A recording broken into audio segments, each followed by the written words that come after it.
দুপুর। কেমন আছো তোমরা সবাই? আশা রাখছি সকলে ভালো আছো। আর আমরাও ভালো আছি, কিন্তু আমার শরীরটা খুব একটা ভালো নেই। আমি বলনি আমার নতুন আর কি ব্লগে তোমাদের সকলকে স্বাগতম। তো আজ হচ্ছে বৃহস্পতিবার, আর এখন বাজে প্রায় বেলা 1টা। এখন থেকে আমরা ব্লগটা স্টার্ট করছি।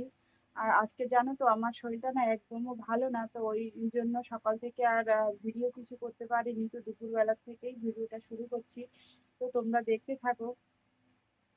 তো আগের দিন গেছিল আদির বাবা আমাদের পয়লা বৈশাখের একটু কেনাকাটা করতে। তো কি কি কেনাকাটা করলো তোমাদের সঙ্গে তো দেখানোই হলো না। তো তাই ভাবলাম যে আজকে চলো সেই জিনিসগুলো তোমাদের সঙ্গে মানে শেয়ার করি। তো জিনিসগুলো কেমন হয়েছে তোমরা দেখো। তো চলো তোমাদেরকে দেখাই। তো আমাদের খুব একটা পয়লা বৈশাখে কেনাকাটা করা হয় না, কিন্তু এবছর কিনবো না করতে করতে অনেক কিছুই কেনাকাটা হয়ে গেছে। তো এখানে দেখো আদির বাবা আমার জন্য নিয়ে এসেছে নাইটি। আর নাইটিটা আমার এত পছন্দ হয়েছে কি বলবো। তো আমি সবসময় প্রায় ঘরেই নাইটি পরি, আর তো তেমন বাইরে কোথাও যাই না, আর বাজার হাট সব আদির বাবাই করে। আর আমার জানো তো মানে সমস্ত জিনিস আদির বাবাই এনে দেয়। তো আমি দোকান বাজার খুব একটা যাই না। তো দেখো আদির বাবা এই যে আমার জন্য একটা নাইটি নিয়ে এসছে। তো নাইটিটা আমার খুবই পছন্দ হয়েছে। আর নিয়ে এসছে হচ্ছে মানে বেডশিট। তো আমি প্রত্যেক বছর জামা কাপড় কিনি না কিনি, আমি ঘরে বিছানার চাদর একটা নূতন কিনতেই হবে আমার পয়লা বৈশাখে। তো আমি প্রত্যেক বছর বিছানার চাদর আর বালিশের কাভারের সেট এক সেট করে কিনি। তাতে আমার জামা কাপড় না কেনা হয়, না কেনা হোক। আর আদিকে কিনে দেই আর গপুকে কিনে দিই। তো আদির জন্যও নিয়ে এসছে দুটো গেঞ্জি, তো সেটা তোমাদের দেখাতে পারলাম না, ধুয়ে দিয়েছিলাম সকালবেলা। তো সেজন্য আর তোমাদেরকে দেখাতে পারলাম না। আর এই যে দেখো বেডশিট, এই বেডশিটগুলো না নূতন উঠেছে।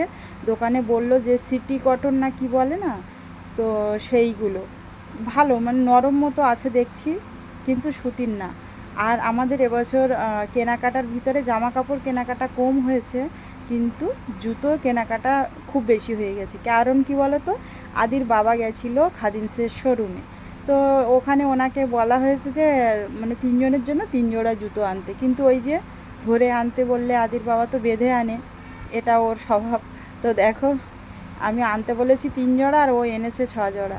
তো যাই হোক আদির জন্য একটা শু নিয়ে এসছে। তো স্পোর্টস শু যেগুলো খেলা করবে পরে। আবার কোথাও যাওয়ার জন্য এই যে নিয়ে এসছে এগুলো বেল দেওয়া জুতো খাদিমসের। তো এই এক জোড়া নিয়ে এসছে বেল দেওয়া জুতো।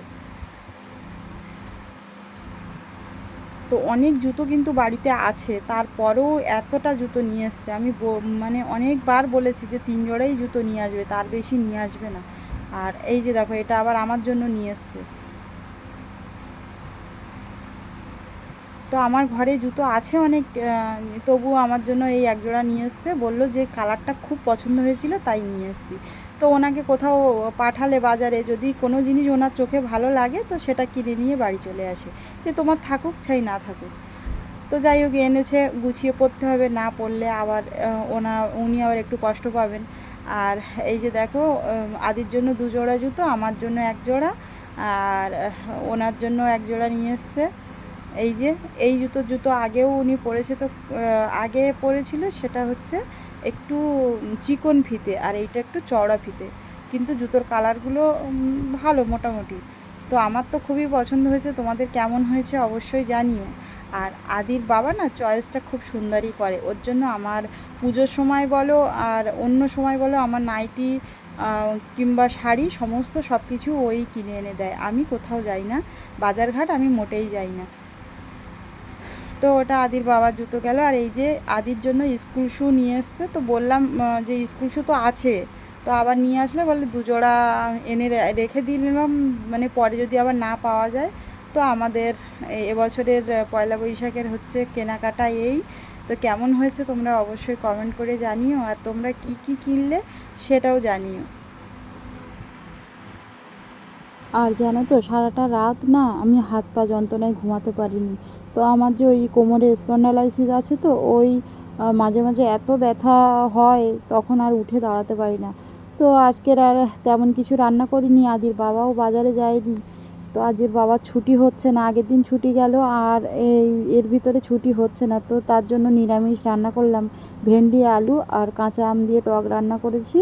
আর এই যে ভাত হয়ে গেছে, আর এই যে দেখো আদি খেতে বসে গেছে, আর বসেই দুষ্টুমি শুরু করে দিয়েছে, দেখতে পাচ্ছ।